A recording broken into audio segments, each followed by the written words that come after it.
ಕಾರ್ಯಕ್ರಮದ ಅಧ್ಯಕ್ಷ ದಿವ್ಯ ಸಾನ್ನಿಧ್ಯ ವಹಿಸಿರುವಂತಹ ಫಕೀರ ದಿಂಗಾಲೇಶ್ವರ ಶ್ರೀಗಳು ಮಾತನಾಡಲೇಬೇಕು. ಕಾರಣ ಅವರ ಆಶೀರ್ವಚನ ಇಡೀ ಕಾರ್ಯಕ್ರಮಕ್ಕೆ ಅತಿ ದೊಡ್ಡ ಕಳೆ ಆಗುತ್ತೆ. ಹಾಗಾಗಿ ಗುರುಗಳೇ, ನಿಮ್ಮ ಆಶೀರ್ವಚನ ನಾವೆಲ್ಲ ಕೂಡ ಕಾಯ್ತಾ ಇದ್ದೀವಿ. ಯಾರು ನಿನ್ನ ನಾಯಕ ಅಂತ ಕೇಳಿದರೆ ಬಹಳ ಜನ ಬಹಳ ಥರದ ಹೆಸರುಗಳನ್ನು ಹೇಳ್ತಿರ್ತಾರೆ. ಈ ನಾಯಕ ಅನ್ನುವಂತಹ ಶಬ್ದ ಹೆಚ್ಚಾಗಿ ರಾಜಕೀಯ ಪಕ್ಷದಲ್ಲಿ ಮಿಂಚುತ್ತಿರ್ತದೆ. ಅವ್ರು ನಮ್ಮ ನಾಯಕರು, ಇವರು ನಮ್ಮ ನಾಯಕರು ಅಂತ ಹೇಳಿ. ಬಹುಶಃ ಅಂತಹ ಯಾವ ನಾಯಕರನ್ನು ಬೆನ್ನು ಹತ್ತಲಾರದೆ ಕಾಯಕ ಅನ್ನುವಂತಹ ನಾಯಕನನ್ನು ಬೆನ್ನು ಹತ್ತಿರತಕ್ಕಂಥವ್ರಿಗೆ ಇವತ್ತಿನ ದಿವಸ ಕಾಯಕ ಯೋಗಿ ಪ್ರಶಸ್ತಿಯನ್ನು ಕೊಟ್ಟಿದ್ದಾರೆ ಅಂತ ಅವ್ರನ್ನೆಲ್ಲ ನಾ ಹತ್ತಿರದಿಂದ ನೋಡಿ ಬಲ್ಲೆ ಅಂತಕ್ಕಂಥದ್ದು.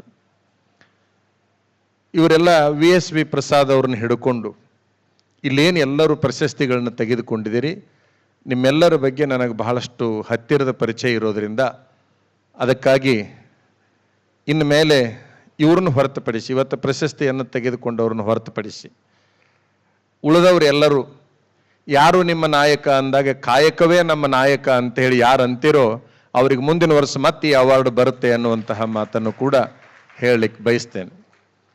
ಉದ್ಯೋಗವನ್ನು ಬೆನ್ನು ಹತ್ತಿದವರ ಮನೆ ಸ್ವರ್ಗ ಆಗತ್ತೆ, ನಿರುದ್ಯೋಗಿಗಳಾದವರ ಮನೆ ನರಕ ಆಗತ್ತೆ ಅನ್ನೋದ್ರೊಳಗೆ ಎರಡು ಮಾತೇ ಇಲ್ಲ.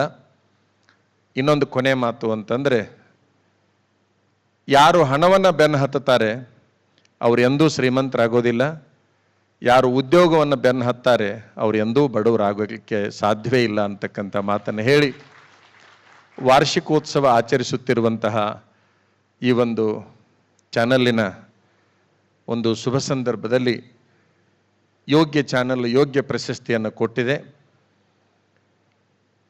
ಕೊಡ್ತಕ್ಕಂತಹ ಪ್ರಶಸ್ತಿಯ ಹೆಸರು ಕೂಡ ಬಹಳ ಅಮೂಲ್ಯವಾಗಿರ್ತಕ್ಕಂಥದ್ದು. ಒಬ್ಬೊಬ್ಬರ ಬಗ್ಗೆ ಒಂದೊಂದು 10 ನಿಮಿಷ ಮಾತಾಡಬೇಕಾಗಿದೆ. ಅಂತಹ ಎಲ್ಲ ಸಾಧಕರು ಇಲ್ಲೆಲ್ಲ ತಾವಿದ್ದೀರಿ. ಸಮಯದ ಅಭಾವದಿಂದ ನಿಮ್ಮ ಶ್ರಮಕ್ಕೆ, ನಿಮ್ಮ ಒಂದು ಯೋಗ್ಯತೆಗೆ ಯೋಗ್ಯ ಪ್ರಶಸ್ತಿ ಸಿಕ್ಕಿದೆ ಅಂತಕ್ಕಂಥ ಮಾತನ್ನು ಹೇಳ್ತಾ, ಪ್ರತಿಯೊಂದು ಹೆಸರು ಬಂದಾಗನೂ ಕೂಡ ನಾನು ಗಮನಿಸ್ತಾ ಇದ್ದೆ ಯಾರಿಗೆ ಇದನ್ನು ಕೊಡ್ತಾ ಇದ್ದಾರೆ ಅಂಥೇಳಿ. ಬಹುಶಃ ಯಾವುದೇ ವಸೂಲಿ ಇರಲಾರ್ದಂಗೆ ಯೋಗ್ಯ ವ್ಯಕ್ತಿಗೆ ತಾವು ಪ್ರಶಸ್ತಿಗಳನ್ನು ಕೊಟ್ಟಿದ್ದೀರಿ ಅನ್ನುವಂತಹ ತೃಪ್ತಿ ನಮಗಿದೆ ಅನ್ನುವಂಥದ್ದನ್ನು ಹೇಳ್ತಾ, ಈ ಚಾನಲ್ಲು ಕೇವಲ ಕನ್ನಡದ ಚಾನಲ್ ಆಗಿ ಉಳಿಯಲಾರದೆ ದೇಶದ ಪ್ರತಿಯೊಂದು ಭಾಷೆಯ ಚಾನಲ್ ಇದು ಆಗಲಿ ಅಂತ ಹೇಳಿ ನಾನು ತುಂಬ ಹೃದಯದಿಂದ ಹಾರೈಸ್ತೇನೆ. ಮತ್ತು ಇವರೆಲ್ಲರಿಗಿಂತ ನನಗೆ ಇವರು ರಾಧಾ ಹಿರೇಗೌಡರು ಭಾಳ ಹಳೆಯ ಕಾಲದಿಂದ ಪರಿಚಿತರು. ನನ್ನೂ ಭಾಳ ಸರಿ ಅಳಿಗಾಡಿಸಿದವರು ಅವರು, ಹಾಗಾಗಿ ಅವರು ಭಾಳ ಚೆನ್ನಾಗಿ ಪರಿಚಯ ಅದಾರ. ಆದರೆ ಆ ಹೆಣ್ಮಗಳು ಭಾಷೆ ಎಷ್ಟು ಬಿರುಸೈತಲ್ಲ, ಆ ಹೃದಯ ಅಷ್ಟೇ ಮೃದುವಾಗಿದೆ ಅನ್ನುವಂಥದ್ದನ್ನು ನಾನು ಬಲ್ಲೆ ಅಂತಕ್ಕಂಥದ್ದು. ಬಹುಶಃ ಎಲ್ಲ ಚಾನಲ್ನಲ್ಲಿ ಕೆಲಸ ಮಾಡ್ತಕ್ಕಂಥವ್ರು ಬಹಳ ಅದ್ಭುತ ವ್ಯಕ್ತಿಗಳು ಸೇರಿಕೊಂಡಿದ್ದಾರೆ. ಇವರೆಲ್ಲ ಪರಿಶ್ರಮದ ಫಲವಾಗಿ ಇಂದು ನಾವು ವಾರ್ಷಿಕೋತ್ಸವದಲ್ಲಿ ಇದ್ದೇವೆ. ಶತಮಾನದ ಸಂಭ್ರಮವನ್ನು ಈ ಚಾನಲ್ ಕಾಣುವಂಗಾಗಲಿ ಅಂತೇಳಿ ಹಾರೈಸಿ ನನ್ನ ಮಾತನ್ನು ಮುಗಿಸ್ತೇನೆ.